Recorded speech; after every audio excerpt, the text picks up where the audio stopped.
Bonjour chers frères et sœurs, nous sommes jeudi le 2 avril 2020. En ce temps de confinement, la plupart des pays dans le monde insistent de plus en plus pour que nous suivions, observions et respections les règles et les consignes sanitaires données par leur gouvernement. Autrement dit, pour pouvoir vivre, il faut absolument suivre les règles et les lois prescrites. De même, dans l'évangile d'aujourd'hui, Jésus nous dit que si quelqu'un garde sa parole, il ne verra jamais sa mort. Autrement dit, si quelqu'un suit la parole de Jésus, il vivra éternellement. Donc écoutons l'évangile de ce jour. Évangile de Jésus-Christ selon Saint Jean, chapitre 8, versets 51 à 59. En ce temps-là, Jésus disait aux Juifs, « Amen, Amen, je vous le dis, si quelqu'un garde ma parole, jamais il ne verra la mort. » Les Juifs lui dirent, « Maintenant que nous savons bien que tu as un démon, Abraham est mort, les prophètes aussi, et toi, tu dis, si quelqu'un garde ma parole, il ne connaîtra jamais la mort. Es-tu donc plus grand que notre père Abraham? Il est mort, et les prophètes aussi sont morts. Pour qui te prends-tu? » Jésus répondit, « Si je me glorifie moi-même, ma gloire n'est rien. C'est mon Père qui me glorifie, lui dont vous dites, il est notre Dieu, alors que vous ne le connaissez pas. Moi, je le connais, et si je dis que je ne le connais pas, je serai comme vous, un menteur. Mais je le connais, et sa parole, je la garde. Abraham, votre père, a exulté, sachant qu'il verrait mon jour. Il l'a vu et il se réjouit. Les Juifs lui dirent alors, « Toi, tu n'as pas encore 50 ans, tu as vu Abraham ?» Jésus leur répondit, « Amen, Amen, je vous le dis. Avant qu'Abraham fût, moi je suis. » Alors ils ramassèrent des pierres pour les lui jeter. Mais Jésus, en se cachant, sortit du temple.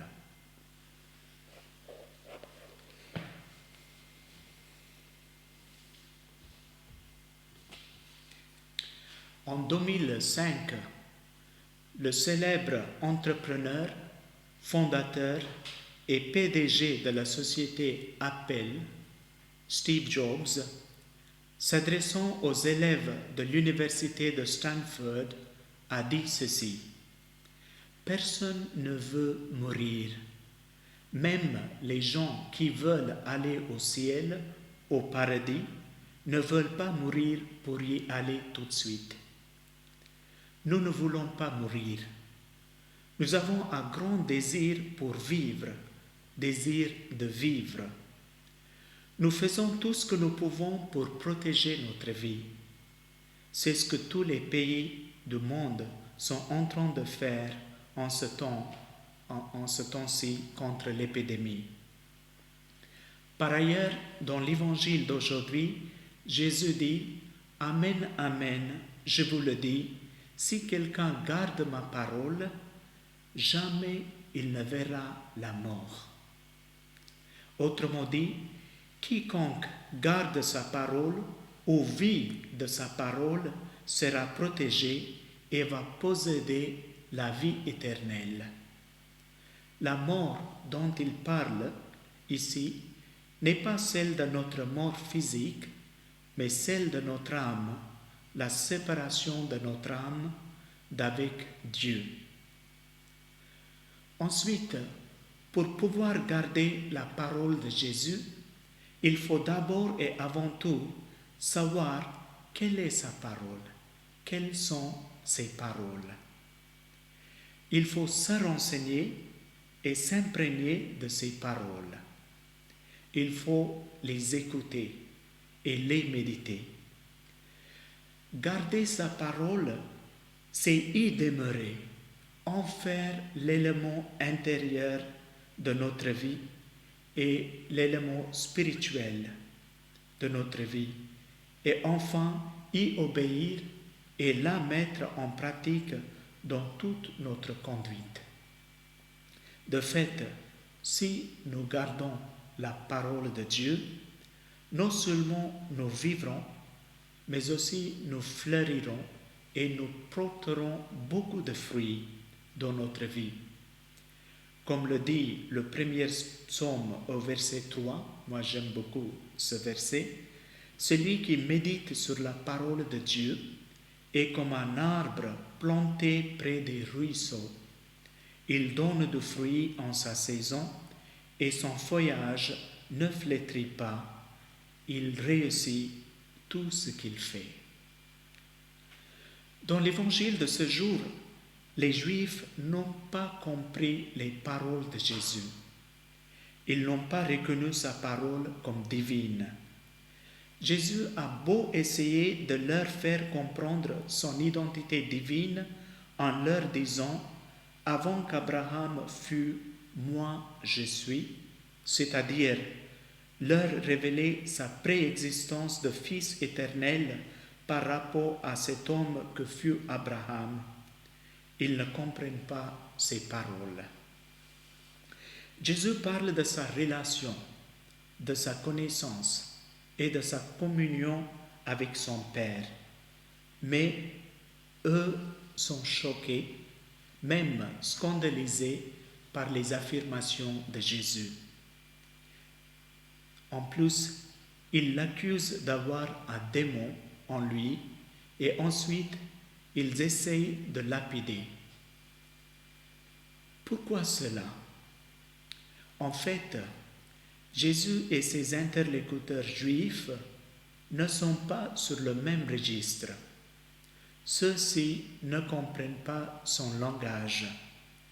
Alors que Jésus leur parle en termes divins, eux, ils voient les choses selon la chair, selon les critères humains et visibles. Même s'ils acceptent Dieu comme Père, ils ne le connaissent pas. Autrement dit, ils n'ont pas une expérience spirituelle, personnelle et intime avec Dieu le Père. C'est pourquoi Jésus leur dit, vous ne connaissiez ni moi ni mon Père. Si vous me connaissiez, vous connaîtriez aussi mon Père. On peut le comprendre dans l'autre sens. Si vous connaîtrez mon Père, vous me connaîtrez aussi. Quoi qu'il en soit, le message central de l'Évangile, c'est que Jésus nous invite à garder sa parole et à avoir la vie éternelle. Et il nous invite à le reconnaître comme Fils de Dieu. J'aimerais vous donner 3 questions que vous pouvez vous poser dans votre méditation ou dans votre prière personnelle. Premièrement, quelle est la place de la parole de Dieu dans ma vie? Suis-je disposé quotidiennement à écouter la parole de Dieu dans l'Écriture, dans ma prière personnelle, dans les événements de ma vie? Ensuite, quel est mon regard sur le Christ? Qui est-il pour moi, Christ? Qui est-il pour moi personnellement? Troisièmement, est-ce que je prends beaucoup de temps uniquement pour comprendre le mystère de Christ, ou est-ce que je fais tout simplement autant confiance au Christ en le voyant avec mes yeux de cœur? Je termine cette réflexion en priant pour 2 intentions. J'aimerais confier au Seigneur tous ceux qui cherchent le sang dans leur vie, tous ceux qui se posent plein de questions sur leur vie, tous ceux qui se cassent leur tête pour tout comprendre, tous ceux qui n'arrivent pas à avoir une vraie paix, un vrai repos dans leur vie. Que Dieu leur donne un esprit de confiance, d'espérance et de paix. Deuxièmement, j'aimerais prier ce soir aussi pour les policiers, surtout tous ces policiers qui essaient de garder l'ordre dans le pays en ce temps de confinement. Parfois, leur boulot n'est ni facile ni agréable. Tout le monde veut que les policiers les comprennent et qu'ils soient gentils. Mais parfois, il y a des moments de tension et qui surgissent à cause de malentendus. Que le Seigneur bénisse tous les policiers qui travaillent pour faire respecter l'ordre public et que le Seigneur leur donne patience et bienveillance envers les gens. Amen.